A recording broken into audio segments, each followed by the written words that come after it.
안녕하십니까. 국민의힘 국회의원 하태경입니다. 오늘은 세무사 시험 부정 문제가 있어가지고요. 저하고 또 김성원 의원이 원래 오기로 했는데 김성원 의원이 일정이 겹쳐서 지금 못 왔고, 미래에 대한 행동, NGO인 미래에 대한 행동과 세무사 이제 수험생들 이 왔습니다. 세무사 시험 개선연대라는 단체가 지금 구성이 되어 있습니다. 이번 세무사 시험은 총체적인 부정시험이었습니다. 저는 굉장히 놀랐습니다. 21세기 선진국 대한민국에 간이 부어도 너무 부었다. 어떻게 이런 노골적인 시험 부정을 저지를 수 있는지, 우리 대한민국 체제가 이토록 허약한가 깜짝 놀랐습니다. 크게 두 가지 부정이 있는데요. 첫 번째는 시험 면제받는 공무원들 숫자를 늘리기 위해서, 다시 말해 일반 수험생들 꽈락률을 높이기 위해서 굉장히 어려운 문제를 출제를 했습니다. 저도 시험 문제 내본 적이 있습니다. 출제자들은 이 문제가 얼마나 어려운지 잘 압니다. 그런데 고의로, 과거에는 꽈락률이 20-20%대였는데 이번에는 80%가 넘었습니다. 그래서 일반 수험생들이 치명적인 불이익을 받게 했습니다. 그리고 또 한 가지는 그 문제에 대한 채점도 부정이 있습니다. 전문가들이 보기에 답을 잘 썼는데도 0점을 주고, 또 답을 엉성하게 쓴 사람이 답을 잘 쓴 사람보다 점수를 더 받고, 이것이 이번에 문제가 된 세무사 시험 과목인 세법학에서 있었던 것입니다. 때문에 지금 노동부에서 감사 들어가기로 했는데요. 이 시험 부정 과정에 어떤 부정적인 유착이 있었는지 명백히 밝혀야 됩니다. 이 시험에서조차 이런 가혹한 부정이 있다면 대한민국 학생들, 청년들 누가 열심히 공부하겠습니까? 아무리 열심히 공부해도 붙을 수가 없는 시험인데요. 그래서 이번 세무사 시험 비리 문제는 단순히 세무사를 준비했던 수험생만의 문제가 아니라 대한민국 우리 국가의 기본 가치에 대한 문제입니다. 공정성 그리고 정의 가치를 제대로 실현하는가의 문제입니다. 저는 이 정도 말씀을 드리고요. 김봉수 교수님 지금 미래대한행동 대표로 계신데 말씀 듣고 수험생들 말씀 연이어 듣도록 하겠습니다. 예, 안녕하십니까. 미래대한행동 공동대표 김봉수라고 합니다. 저는 성신여대 법학부에서 민법을 가르치고 있습니다. 그리고 과거에 사법시험 등 각종 시험 출제를 해본 경험이 있습니다.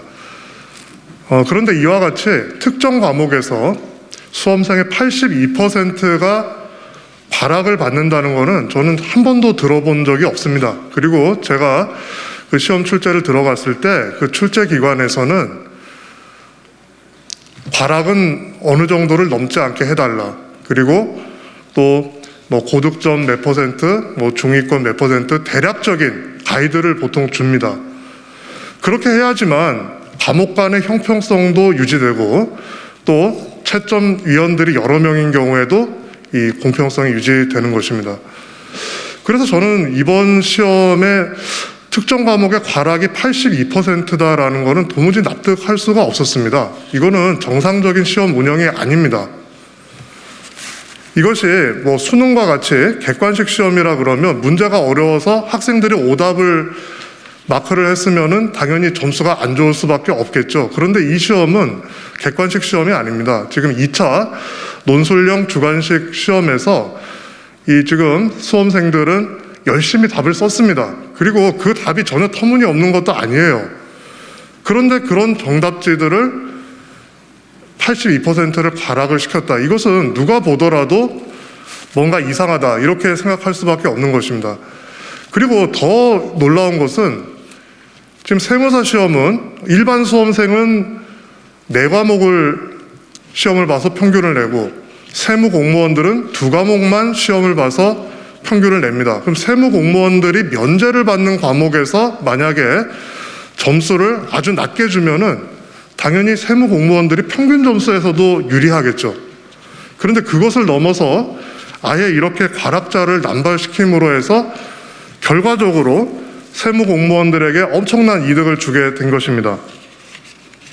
자, 이것이 고의인지 아닌지 지금은 의심밖에 할 수가 없는 상황이죠. 그러나 이것은 반드시 진실이 규명되어야 할 것이고, 제가 이제까지 과거에 제가 사법시험 수험생이었고 합격도 했고 또 교수가 되어서 출세도 해보고 했는데 주관식 논술형 2차 시험에서 이와 같은 채점을 했다는 말은 한 번도 들어본 적이 없습니다. 그러니까 역사상 한 번도 없다는 얘기는 우리가 의심을 더욱더 강하게 할 수밖에 없는 요소다라고 생각을 합니다.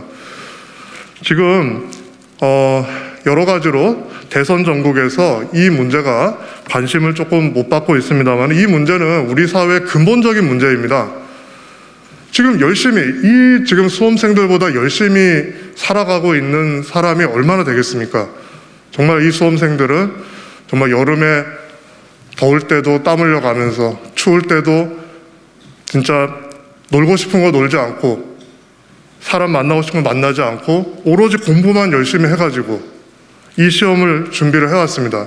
이 분들에게는 이 시험이 인생이 달린 문제입니다.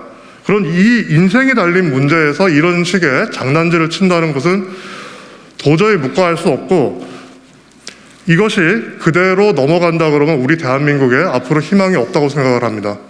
자, 국민 여러분, 이 문제에 대해서 보다 더 많은 관심을 가져주시고, 더 정부와 산업인력공단을 압박하여 주시면 좋겠습니다. 감사합니다. 안녕하십니까. 세무사 시험제도 개선연대 대표 황연하입니다. 저희는 2021년 제58회 세무사 국가전문자격시험에서 불합격한 수험생 모임입니다. 우선 이 자리에서 목소리를 낼 수 있게 도와주신 국민의힘 하태경 의원님 및 미래대한행동 여러분들께 감사드립니다. 기자회견문을 읽기 전에 문제가 된 올해 세무사 시험 세법학 1부의 수험생 답안지 2장을 보시겠습니다. 두 장의 답안지 중 하나는 0점을 맞은 답안지입니다. 상속 및 증여세 0점짜리 답은 과연 무엇일까요?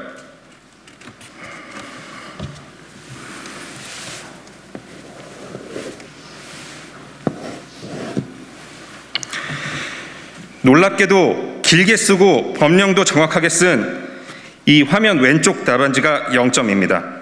단순 법령을 묻는 문제이기에 채점자의 주관도 개입될 수 없습니다. 그럼에도 이 글은 0점, 다 틀린 타과목 과락자의 점수는 7점입니다. 이런 상속 및 증여세를 0점 받은 인원은 이 과목 응시자 3,962명 중에 무려 2,025명이나 됩니다. 이것은 난이도 조절 실패 문제가 아닙니다. 부정 채점입니다. 이처럼 납득하기 어려운 채점에 저희는 채점 기준표를 공개하라고 산업인력공단에 요청을 했습니다. 그러나 돌아오는 답변은 업무 과중 때문이라는 이유뿐이었습니다. 기자회견문 읽겠습니다. 청년을 위한 나라는 없다. 12월 1일 공정 경쟁을 바라는 4천여 명의 청년들의 꿈은 무너졌습니다. 국가 전문 자격 시험인 세무사 2차 시험에서 논술 과목인 세법학 1부의 과락률이 무려 82%가 나왔습니다. 세무사 시험은 1차는 객관식, 2차는 주관식 시험입니다.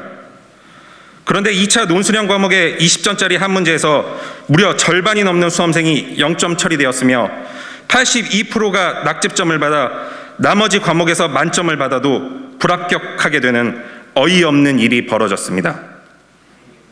지난 5년간 이 세법학 일부 과락률은 38%였습니다. 수년간 불공정이 판치는 대한민국에서 그나마 공정하리라 믿으며 시험을 준비해왔던 수험생들은 납득할 수 없는 결과를 받아들이고 또다시 좌절하고 말았습니다. 공무원을 위한 나라는 있다. 세무사 2차 시험은 회계학 1, 2, 세법학 1, 2 총 4과목을 치릅니다. 이 중 20년차 이상의 세무공무원은 세법학 1, 2를 면제받습니다. 때문에 세법학 시험에서 수험생 82%가 꽈락을 하게 되면 이번 세무사 시험은 세법학을 면제받은 세무공무원들을 위한 시험인 셈입니다. 실제로 5, 60대 20년차 고위직 세무공무원의 합격률은 무려 900%가 올랐습니다. 2021년 그동안 5급 이상 세무공무원들에게 자동적으로 주어졌던 세무사 자격증이 세무사 시험을 통과해야 취득할 수 있게 된 첫 해입니다. 또한 4급 이상 세무공무원이 퇴직 후 관련 업무를 3년간 수임 제한하는 전관예우 방지법이 입법 발의되어 곧 국회를 통과할 예정이기에 그들에게는 세무사 자격증이 반드시 필요하게 되었습니다. 이 같은 정황과 석연치 않은 채점으로 세무공무원이 대거 합격하게 된 것이 과연 우연일까요? 누군가를 합격시키기 위해 부정채점이 아니라면 지금의 상황을 어떻게 설명할 수 있을까요? 저희는 무엇보다 공정해야 할 국가 전문직 자격시험에 불공정 채점이 있었다고 의심하고 있습니다. 세무공무원 몰아주기 특혜 의혹을 제기하고 있습니다. 그러나 시험을 주관한 한국산업인력공단은 채점 기준표와 세부 채점 내역 공개 요구에도 모르쇠로 일관하고 있습니다.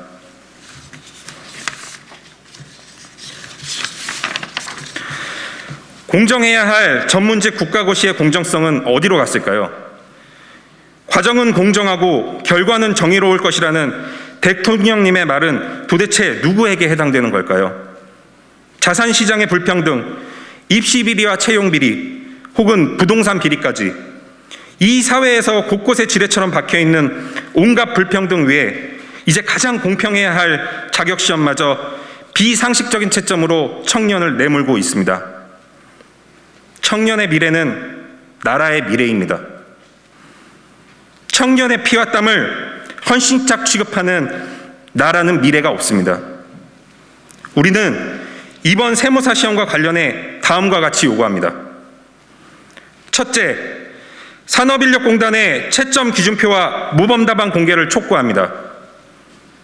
둘째, 공정한 평가기관의 세법학 일부 재채점 의뢰를 요구하여 재채점 결과에 따른 적절한 구제 방안을 요구합니다. 셋째, 고용노동부 감사가 꼬리 자르기식이 되지 않도록 수사 수준의 엄정한 감사가 이루어져야 하며 그 결과에 따라 강력한 책임자 문책이나 처벌이 이루어져야 할 것입니다. 넷째, 우리와 같은 억울한 일이 다시는 발생하지 않도록 합리적인 세무사 시험제도 개선 방안 마련을 촉구합니다. 공정을 시대의 화두로 내세운 국회, 청년을 위한 나라를 외치는 정치권에 저희는 오늘도 거리에 나와 목소리 높여 외칩니다. 청년 수험생들이 공정해야 할 시험에 불공정의 눈물 흘리고 있습니다. 산업인력공단에 의해 자행된 불공정 카르텔에 희생되고 있습니다. 이번 사건에 대한민국의 공정과 정의가 되찾을 첫걸음이 될 수 있도록 저희와 함께 해주십시오. 저는 제58회 세무사 시험에 응시한 수험생입니다. 제가 이 자리에 서기까지는 많은 용기가 필요했습니다. 저희 아버지는 사업을 하셨습니다. 수많은 좌절과 실패를 겪어내고 저희 가족만을 바라보며 사셨던 멋진 아버지셨습니다. 어느 날 아버지가 저에게 말씀을 하셨습니다. 너 전문직 시험을 준비해보는 게 어떻겠냐? 너가 아버지처럼 살지 않았으면 좋겠다. 너는 상처받지 않았으면 좋겠다. 그리고 저는 세무사 시험을 응시하기로 결심했습니다. 그리고 서울에 올랐습니다. 서울에서 공부하던 중 아버지의 건강이 크게 악화되셨다는 소식을 들었습니다. 저는 합격을 목표로 하고 있었기 때문에 아버지에게 가지 못했습니다. 공부라는 핑계로. 그리고 1차 시험 2주 전 아버지의 부고 소식을 갑작스럽게 전해 들었습니다. 아버지의 임종을 지키지 못한 게 정말 평생 큰 한이 됩니다. 저에게 있어서 이 시험은 굉장히 소중한 시험입니다. 모든 사람들은 각자의 사정이 있습니다. 그리고 그 사정에 따라 최선을 다해 살아갑니다. 저희 수험생도 마찬가지입니다. 제가 모든 수험생을 대신할 수는 없지만 오늘만큼은 목소리를 내겠습니다. 꼭 진실을 밝혀주십시오. 감사합니다. 마무리해도 되죠?